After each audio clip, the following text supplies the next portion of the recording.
সম্মানিত সুপ্রিয় দর্শক শ্রোতা, দেশ ও প্রবাস থেকে যারা আমাদের সাথে সংযুক্ত আছেন, আমাদের ভিডিও প্লে করছেন। সবাইকে আন্তরিক প্রীতি ও শুভেচ্ছা জানিয়ে শুরু করছি নতুন একটা প্রতিবেদন।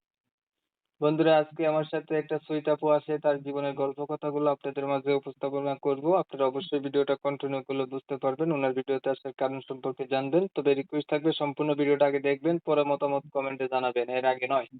হুটহাট করে নাম্বার নিয়ে কমেন্টে জানাবেন, এটা ভালো বিষয় দেখা যায় না। আপনারা হচ্ছে পুরো ভিডিওটা আগে শুনবেন। কথা না বাড়িয়ে পরিচয় করে দিচ্ছি। আসসালামু আলাইকুম। হ্যাঁ, ওয়ালাইকুম সালাম। কেমন আছেন আপু? আপনি ভালো আছেন? জি, আলহামদুলিল্লাহ ভালো আছি।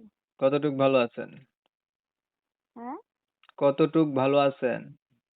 এই অল্প কিছু ভালো আছি আরকি ভাই, বেশি ভালো নেই। যাক আলহামদুলিল্লাহ। অল্প ভালো থাকলেই ভালো। যাই আছে আলহামদুলিল্লাহ। এখন আপু জানতে চাচ্ছি আপনি প্রতিবেদনে আসার কারণ কি ছিল? কি চাইতেছেন? কি উদ্দেশ্য আপনার? সবকিছু বলেন দর্শকদের জন্য। ভাই, প্রতিবেদনে আসার দর্শককে জানানো এটা হচ্ছে ভাই আমার একটা কষ্টের সময়, বুঝছেন? হুম, আমি আমার বিয়ে হয়েছিল, একটা বাচ্চা আছে, হুম, স্বামীটা চলে গেছে। হুম। এখন আমি একা, সংসার চালাইতে কষ্ট হইতেছে। তার জন্যই প্রতিবেদনে আসা, একটা ভালো মানুষের জন্য।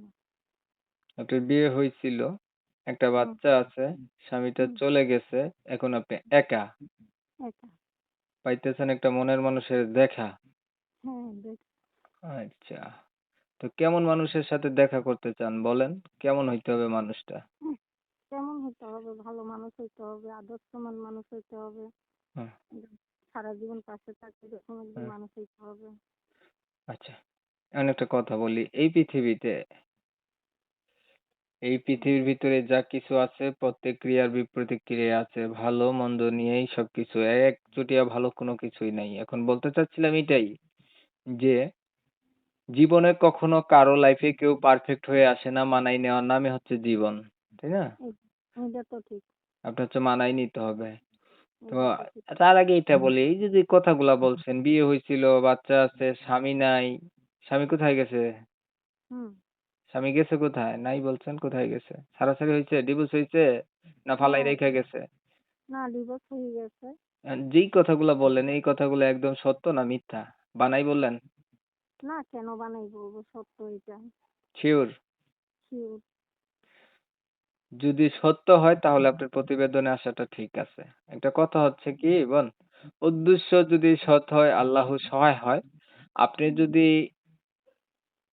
সত্য স্বামীহারা হয়ে থাকেন তাহলে এমনি থাকার চেয়ে একটা স্বামী পাওয়া ভালো। কথা বুঝছেন? এটা ঠিক। এখন আপনার বয়স কতটুক? বয়স আছে 25। 25। কার কাছে হুম। থাকেন বাচ্চাটাকে নিয়া? বাচ্চা আছে বলছিলেন। কারোর কাছে না, ভাড়া, বাসা ভাড়া থাকি আর কি। সংসার চলে কিভাবে আপনার? এই কাজ করি, মানুষের বাড়িতে কাজ করি। কি কাজ করেন? বাসা বাড়ির কাজ আছে। আচ্ছা, বাসাবাড়ির কাজ করেন। হুম। লেখাপড়া কিছু জানেননি? হ্যাঁ, আছে সামান্য। নাম নিজের নাম পুনি লিখতে পারি আর কি। নামাজ পড়া হয়নি আপনার? হয়, হবে না কেন? মুসলমান তো নামাজ নামাজ পড়তে পড়তে হবে। হবে, নামাজের কোনো অজুহাত নেই। কোরআন শরীফ পড়তে পারেন? না, পড়ি নাই কোরআন শরীফ। মিথ্যা কথা বলে লাভ নেই। আচ্ছা, ছবি যেটা পাঠিয়েছেন এটা আপনারই তো ছবি না? হ্যাঁ, হ্যাঁ, আমারই। বাস্তবতা মিল আছে নি? হ্যাঁ, বাস্তবতার মিল আছে। বুঝেন কিন্তু। না, ঠিক আছে। কোনো কারণবশত যদি আপনার কাছে আসতে হয় ছবির সাথে মিল পামুনি। হ্যাঁ, পাবেন। আপনার ইমো নাম্বারটা দেন। আমার তো ইমো নাম্বার নেই। ছবি পাঠিয়েছেন এটা কার ইমো দিয়া? এটা আরেকজনের নাম্বার। আহ, আচ্ছা ঠিক আছে। আহ, আপনার নাম ঠিকানা নিতে পারতেছি না কমিউনিটি গাইডলাইনের কারণে। দর্শকরা ফোন দিলে নাম এবং ঠিকানাটা বলে দিয়েন না। আচ্ছা, ঠিক আছে। প্রিয় দর্শক শ্রোতা, শুনছিলেন আমি কথা বলছিলাম সুইট আপু, বিবাহিত, স্বামী নাই, একটা বাচ্চা আছে, অনেক কষ্ট করা জীবন, চাইতেছে একটা ভালো মানুষ। যদি ওনার কথা শুনে কারো দয়া মায়া হয়, ভালো লাগে, ওনার প্রতি আনুগত্যতা প্রকাশ পায়, তাহলে ওনার সাথে কথা বলতে পারেন, বা ওনার নাম ঠিকানা জানতে চাইলে, আরো সত্যতা জানতে চাইলে ওনার সাথে যোগাযোগ করতে পারেন। আপনারা জানেন আমি এই রিলেটিভেরই ভিডিও দিয়ে থাকি। ভিডিও ভালো লাগলে একটু লাইক টাইক দিয়ে রাখেন আর কি, শেয়ার টেয়ার দিন, ইমো মেসেঞ্জারে ছড়াই দিন। আপনাদের মতামতগুলো অবশ্যই অবশ্যই আমাকে কমেন্টে জানাই দিন। চ্যানেল ভালো লাগলে সাবস্ক্রাইব করে রাখবেন। অনেক সময় নিয়ে পাশে থাকতেন, ভিডিও দেখতেন, এর জন্য জানাই সবাইকে এমএসকে টিভির পক্ষ থেকে অসংখ্য ধন্যবাদ। সবাই ভালো থাকবেন, সুস্থ থাকবেন। আল্লাহ